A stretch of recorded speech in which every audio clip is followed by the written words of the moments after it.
5 days is long enough for your kids to start second-guessing your authority.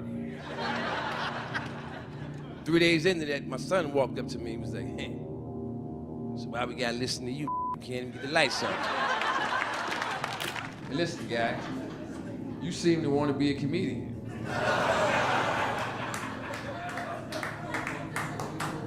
And I'm gonna be honest with you, I'm an equal opportunity employer. It shook me out of my stuck state. I was like, wait a minute. Shaq can't fit no Buick bro. Eddie Murphy is widely considered one of the funniest comedians ever. But there's someone in his family who might be even funnier, his older brother Charlie Murphy. That's right, there were two Murphys in the entertainment industry. While Eddie is the more famous sibling, Charlie also had a remarkable talent for comedy. He made his mark as a writer, music producer, actor, comedian, and family man. 5 days is long enough for your kids to start second-guessing your authority. 3 days into that, my son walked up to me and was like, hey, so why we gotta listen to you? You can't even get the lights on. Charlie Murphy was indeed a multifaceted individual who could evoke laughter until your sides hurt. Yet simultaneously, he carried a reputation that sent shivers down Hollywood's spine. Picture a funny man who seamlessly transitioned from cracking jokes to instilling a sense of unease. His comedy wasn't just amusing, it was electrifying. I've been working since then, clocking dough, you understand? I threw what none of them make in a year in their face back to them. And the next day, I was in Vegas at the House of Blues, and I got a standing ovation. Charlie didn't merely tell jokes, he commanded the stage. His stories were raw, unapologetic, and downright hilarious. However, beneath the laughter, there was a sense of danger that kept everyone on edge. You never knew what he was going to say or do next, and that unpredictability was what made him so thrilling.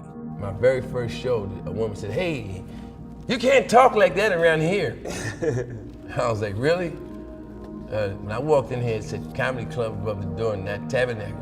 So you, bitch. Charlie had an immense talent that endeared him to most of Hollywood, yet he earned the nickname the most feared comedian in Hollywood. How did he achieve this reputation? Stay tuned to find out. Charlie grew up as the eldest son of Lillian and Charles Edward Murphy in the Bushwick neighborhood of Brooklyn, New York. Initially, love bloomed between Lillian, a telephone operator, and Charles, a transit police officer and aspiring comedian. Unfortunately, their relationship faded, and when Charlie was only 5, they split up. Tragically, Charles Sr. was later murdered by a girlfriend, leaving the family devastated. At just 10 years old, Charlie became the man of the house. Lillian, unable to raise the children alone, remarried in hopes of finding companionship and support. However, the new marriage also had its challenges, leading Charlie and his younger brother to endure severe hardships, particularly when Lillian fell ill with tuberculosis. As minors, Charlie and Eddie were sent to live in foster care for about a year, while their mother recovered. During this time, Charlie at 6 and Eddie at 4 faced difficult circumstances, with Eddie later recalling mistreatment by their foster mother, Mrs. Jenkins, who was heavy-handed and abusive towards Charlie.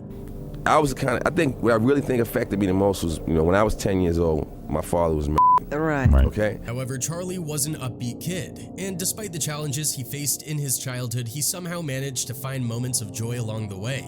Armed with his nickname Charlie Wally, he landed a small part in the 1970 film The Landlord when he was only 9. Directed by Hal Ashby, the movie featured Charlie in a scene where he stole hubcaps with another child, only to be caught by the lead character played by Beau Bridges. Eddie has been candid about his brother, describing him as the tougher one during their upbringing. He even shared that Charlie held a black belt in karate, which likely contributed to his ability to navigate school without trouble. Everyone knew better than to mess with Charlie, as he had the reputation of being a tough guy who wouldn't hesitate to stand up for himself or his loved ones. Was gonna pop it, but we still wasn't getting no cash. Charlie had never told jokes. And I was like, how the f you around all these comedians, you never been on stage? So I used to bully him, he tough ass, rest in peace. Back in the day when the streets were tough and life was rough, Charlie reigned supreme. He wasn't famous for his jokes or acting skills like his brother Eddie. No, Charlie was known for something else entirely. He was the most feared thug around. He walked the streets with an air of authority, and nobody dared to challenge him. Somebody broke into my priceless mint condition Oldsmobile Cutlass Supreme. Even the famous celebrity Chuck D talked about growing up with both of them on the street in an interview. You grew up with Eddie Murphy and Charlie Murphy. Down the street, right down the block. In a quest for a sense of family and perhaps protection, Charlie joined the King Python's gang on Long Island, where he was known as Lil Boss. During his teenage years, he briefly affiliated with an offshoot of the Nation of Islam called the 5 Percenters, and even took on the name Omar Allah during his membership. However, his involvement with gangs would ultimately lead to negative consequences. As recounted in his 2009 memoir, The Making of a Stand-Up Guy, Charlie made an impulsive decision to participate in an armed robbery with some of his gang associates. This decision resulted in him serving 10 months of jail time in the Nassau County Jail. Getting arrested, I was different. Were you? Really? Were you in trouble with the law? Quite a bit, yes. Were you ever in prison, though? Nassau County Jail was as far as it went for me. At 18, Charlie joined the U.S. Navy in 1978, and he considered this his passage into manhood. To him, the military provided a clear path that he felt compelled to follow because all other options seemed closed off. He believed the structure and discipline of military life helped him straighten out. Fortunately, this decision proved to be one of the best he ever made. After 6 years of service, Charlie felt ready to return to civilian life. He then took on the role of Eddie's security guard. At that time, Eddie had become a global sensation with his comedic talents. However, Charlie found the job unsatisfying. He later confessed that he only stayed in the role for as long as he did to support his younger brother. Despite his devotion to Eddie, Charlie found little personal fulfillment in the job, especially considering that not everyone around him appreciated his commitment to his brother. In his own words, quote, "I was there for the person I loved and the people around him didn't like it. Being there to support someone else is cool if you're a troop, but I'm a general." According to Charlie, acting was never his primary aspiration, not because he disliked the craft, but because it wasn't his original goal. Initially, he pursued writing and managed to earn some income from it. However, he recognized that writing alone couldn't sustain him indefinitely. Eventually, he made the decision to actively pursue acting. He began with small roles such as in the 1989 film Harlem Nights alongside Eddie Murphy. However, it wasn't until 1993 that Charlie landed his first significant role. Alongside Chris Rock, he portrayed club owner Gusto in the comedic rap satire CB4. This marked his breakthrough, and in the years that followed, Charlie appeared in over 50 roles across television and film. Being Eddie Murphy's older brother, did you always want to be in show business? No. Before Charlie's successful writing and acting career gained momentum, he delved into the music scene in the late 80s. Collaborating with the K9 Posse, a hip-hop duo consisting of Wardell Mahone and Charlie's half-brother Vernon Lynch Jr., Murphy played a crucial role in managing the group, and contributed to writing and producing at least 2 songs on their debut album. Charlie demonstrated serious writing skills evident from his early work on screenplays crafted as vehicles for his brother's career. Notably, he assisted Eddie in writing scripts for films like Vampire in Brooklyn and Norbit, as well as their first collaboration, The Peddler, which Paramount purchased in the 80s, though it was never produced. While his appearance alongside Chris Rock in '93 marked a significant milestone, Charlie found an even bigger platform when he was recruited as a writer for the new Comedy Central series Chappelle's Show. He recalled being summoned to the show and seized the opportunity, eventually creating the wildly popular Charlie Murphy's True Hollywood Stories series, which became a standout segment on the show. We gonna hang out with Rick James tonight, you know what I'm saying? And here he comes out the room, and I look at him, and I'm not man, I seen like an orange.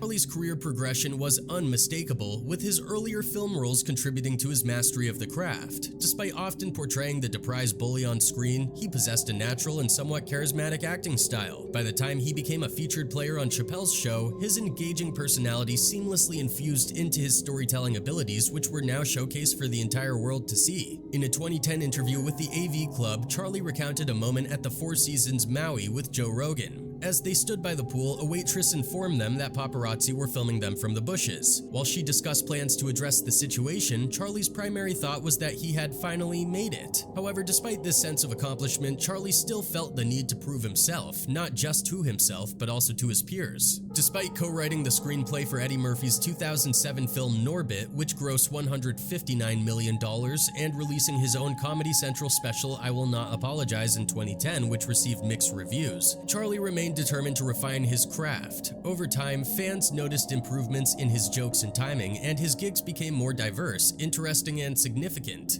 He started kicking me, and he was mad irish, man, which was, right up my alley. I'm one of the baddest of all time. One of the best singers, one of the best looking ever seen. Hold my drink. In addition to his significant achievements in acting and writing, Charlie showcased his talent as a voiceover artist throughout his career. He lent his distinctive voice to nearly a dozen projects, including the popular video game Grand Theft Auto San Andreas. One of his standout voice roles was portraying the character Ed Winkler III, a drunken ex-soldier on Cartoon Network's animated series The Boondocks. His improvisational performance for this character was partly inspired by George W. Bush's persona. Additionally, he voiced characters in the 2012 adaptation of Teenage Mutant Ninja Turtles. Charlie also had a recurring role on Cartoon Network's Black Jesus, a show many believed was criminally underrated. Good thing about it was they stopped taking me out on patrol because my name became Stink Bomb, you know what I'm saying? Charlie's versatility extended far beyond comedy and acting, as the older Murphy brother contributed his talents to various facets of Hollywood. Whether managing a hip-hop group, producing music, or lending his voice to animated characters, his creative influence was felt across multiple platforms, solidifying his legacy as a dynamic and multifaceted entertainer. By the time of his passing, he was a pivotal part of the All-Star The Comedy Get Down tour alongside George Lopez, Cedric the Entertainer, Eddie Griffin, and D.L. Hewley.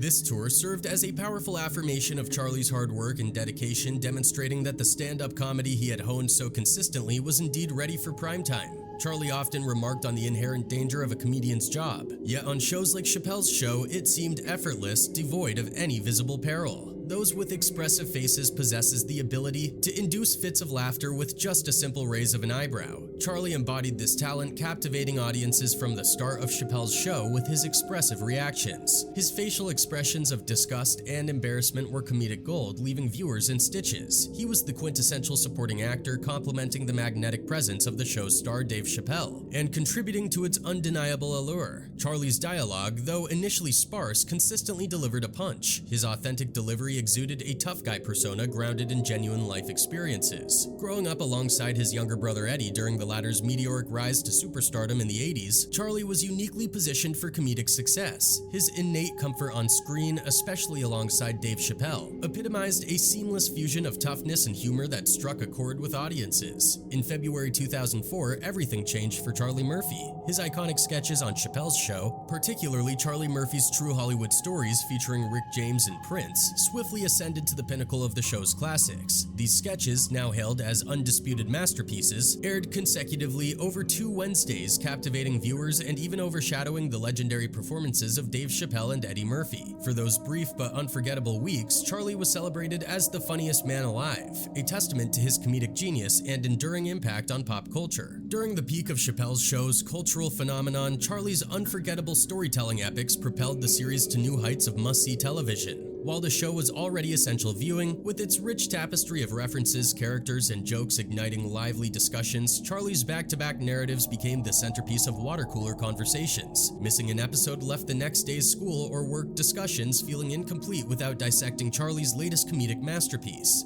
I'm the still on, you know what I'm saying? What, you gonna smack me back? I'm Rick James, he's Charlie Murphy.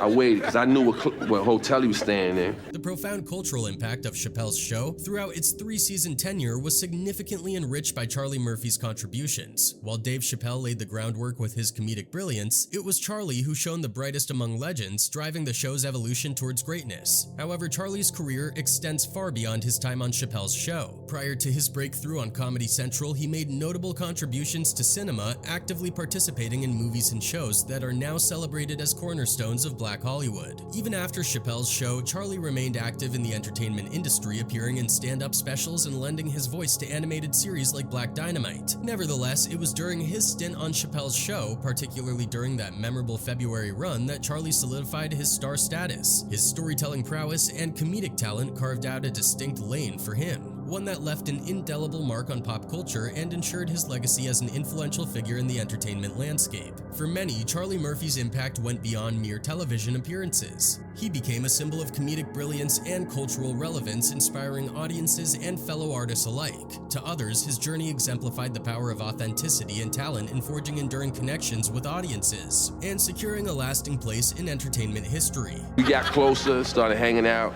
My brother didn't do any of this shit. So at night, when Eddie would break out, we would all be doing it, getting crazy and wild. There was an undeniable allure to Charlie Murphy that made you root for his success. He possessed a rare blend of honesty, mixing elements of machismo, glimpses of aggression, and genuine self-deprecation to weave anecdotes unlike any other. In recounting tales about Rick James and Prince, Charlie did not shy away from depicting himself in embarrassing situations, such as getting punched by James, bearing the imprint of a ring on his forehead, and later getting slapped at a bar. He also faced off against Prince and the Revolution in a basketball showdown where he and his friends were thoroughly defeated. What made Charlie's stories so captivating was the initial uncertainty about their truthfulness. Yet, because it was Charlie telling them, you couldn't help but believe. And if you were the skeptical type, you'd certainly want to believe every word. He didn't strike you as someone who would fabricate life-altering experiences for the sake of a good story. As you delve deeper into his life through his narratives, the authenticity of his accounts became apparent, reinforcing the notion that Charlie truly was as genuine as they come. Ultimately, Charlie's life encapsulated the essence of friendship, fun and foolishness intertwined with unwavering loyalty and camaraderie, beginning with his bond with his brother. It's evident that Charlie and Eddie shared a very close relationship. Beyond his comedic antics, Charlie's most endearing quality was his unwavering loyalty. In a revealing story captured in the Chappelle's Show Season 2 DVD outtakes titled That's My Brother, Charlie recounted an incident where he defended Eddie against a jealous ex-NFL player who resorted to name-calling in a restaurant. Unable to tolerate the disrespect aimed at Eddie, Charlie expressed his willingness to confront the man physically, although he ultimately did not act on it. Charlie's protective instinct for Eddie extended to hecklers at his brother's show, where he would often confront anyone who dared to boo Eddie's jokes. This fierce loyalty sometimes crossed the line for Eddie, who found Charlie's actions excessive. However, for Charlie, it was simple. Quote, "That's my brother," he'd often say. In his own words, Charlie revealed that he would rough up anybody who disrespected Eddie because that's how it's supposed to be. While his protective nature could be seen as a liability, there's an undeniable appeal to having Charlie Murphy in your corner. At least you'd know you had a friend who would go to bat for you without hesitation. On one occasion, he said, quote, "I protected Eddie. He never had to fight because people knew who his older brother was." Charlie's legacy extends far beyond the laughter he brought through his comedic storytelling, as he embodied authenticity, loyalty, and the unyielding bonds of brotherhood. He left a mark on those who had the privilege of hearing his tales and witnessing his unwavering devotion to family and friends. In the end, Charlie's stories resonate not just for their humor, but also for how relatable they were. In addition to their shared experiences, Charlie was not only Eddie's brother, but also his close confidant. Raised together by their mother and stepfather in Brooklyn after their father's passing in 1969, Charlie spoke openly about their bond in a 2009 interview with Essence. He emphasized that despite Eddie's immense success, he never felt overshadowed and always took pride in his brother's accomplishments. Quote, "I've never felt like I was living in anyone's shadow," the elder Murphy said. "My life was what it was. I was always proud of my brother. He helped me tremendously. But we're family, so we were never in his shadow." Eddie, in turn, cherished his brother's presence and influence. In a 2016 interview with Variety, Eddie revealed that despite his vast repertoire of Saturday Night Live characters, Charlie remained his favorite person to impersonate, showcasing their deep connection from childhood. "Charlie is actually my best impression," Eddie revealed after learning Charlie was among the top results when Eddie Murphy impressions is Googled. "I've been doing him since I was 2 or 3. He was my first impression," Eddie added. "I wish he would get famous because people could see this great impression that I do." Tragically, Charlie passed away from leukemia in 2017 at the age of 57, leaving behind 3 children. His marriage to Tisha Taylor Murphy, which lasted 12 years until her death from cervical cancer in 2009, depicted the enduring love and partnership they both shared. Eddie expressed his sorrow over Charlie's passing, and in his words, quote, "Our hearts are heavy with the loss today of our son, brother, father, uncle, and friend, Charlie. Charlie filled our family with love and laughter, and there won't be a day that goes by that his presence will not be missed. Thank you for the outpouring of condolences and prayers. We respectfully ask for privacy during this time of great loss for all of us." In a heartfelt statement to Variety, Eddie also shared that Charlie filled their family with love and laughter, and there won't be a day that goes by that his presence will not be missed. In a touching tribute, Eddie dedicated his 2019 film Dolomite Is My Name to Charlie as a tribute to the solid influence Charlie had on Eddie's comedic journey. Charlie's early introduction of Dolomite's comedy to Eddie undoubtedly left an irreplaceable mark, symbolizing the enduring bond between the brothers that appeared to transcend both life and art. Through shared memories and heartfelt tributes, Eddie continues to honor Charlie's legacy, ensuring that his brother's spirit and laughter live on in the hearts of all who knew and admired him. A lot of people can attest that there was a certain chill in the air when they got the news that Charlie had died. The news broke through publicist Dominic Natti, who told The Hollywood Reporter that the star had died following a battle with leukemia at age 57. We've just learned that Charlie Murphy, Eddie Murphy's older brother and a widely known stand-up comedian, has just died. Manager says that Charlie died from leukemia, and the death was very unexpected. You'd recall that Charlie rose to prominence as a household name through his unforgettable appearances on Dave Chappelle's Comedy Central sketch show, where he regaled audiences with captivating stories of his interactions with celebrities during his brother's peak fame in the 80s. One of his most iconic sketches revolved around his friendship with the late musician Rick James, a wild tale that was both outrageous and intriguing. If I was hanging with Rick, he had this thing with me where he used to always like with me, man.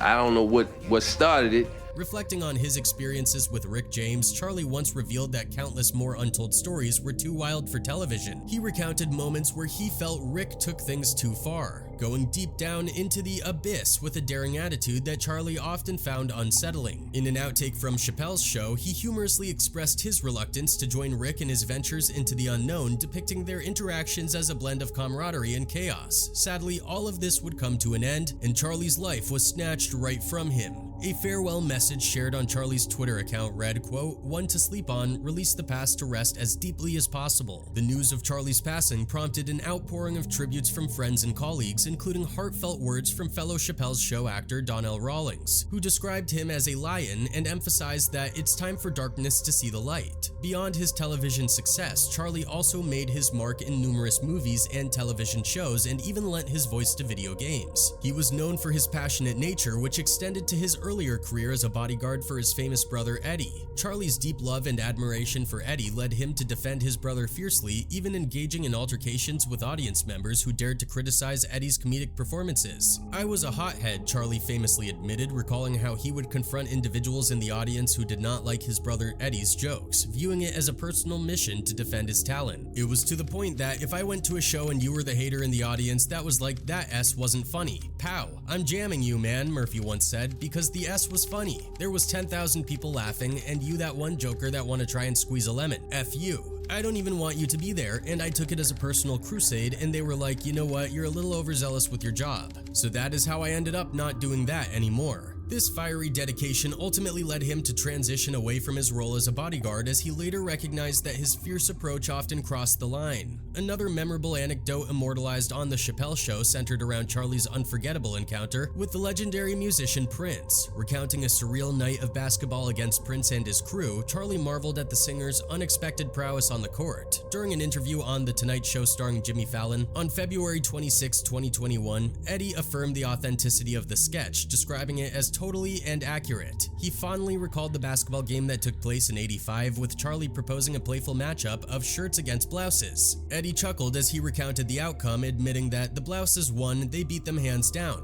He shared a funny anecdote about Prince generously providing sneakers to a player on their team named Larry, despite the shoes being several sizes too small. This unexpected gesture left Larry unable to perform at his best, ultimately contributing to their defeat. As Charlie recalled in the sketch, the story ended in an unusual twist, with Prince graciously treating everyone to pancakes, a gesture that showed the pop star's unusual charm. Following Charlie's passing, tributes poured in from fellow comedians and industry figures who were all willing to share his impact on comedy and his genuine spirit with the rest of the world. Chris Rock and Russell Simmons both expressed their deep sorrow, with Simmons revealing that, quote, "Just came out of meditation and learned that one of my friends and my biggest comedy idol passed. Damn, I love Charlie Murphy." Paul Mooney echoed the sentiment, expressing his immense sadness over the loss of, quote, "one of the funniest, most real brothers of all time." In the wake of his passing, Charlie's legacy endures through the laughter he brought and the stories he shared. He will be remembered not only for his comedic talents, but also for his unwavering loyalty, passionate nature, and larger-than-life personality that touched the lives of many. One of his fans wrote, quote, "Charlie Murphy is a real gangster for not talking about an incident that happened, which they settled. I respect the guy, R.I.P. Charlie." Another one added, quote, "Charlie was a real one. I like how articulate and calculated he was. Every time he was met with ignorance and opposition, he walked away the winner." Although the specifics of Charlie Murphy's battle with leukemia remain unclear, TMZ reported that he had been undergoing chemotherapy treatment for the disease. Remarkably, Charlie chose to keep his illness largely private, sharing details only with close friends and family. However, his extra protective nature for his brother made him a really fearful figure in the industry.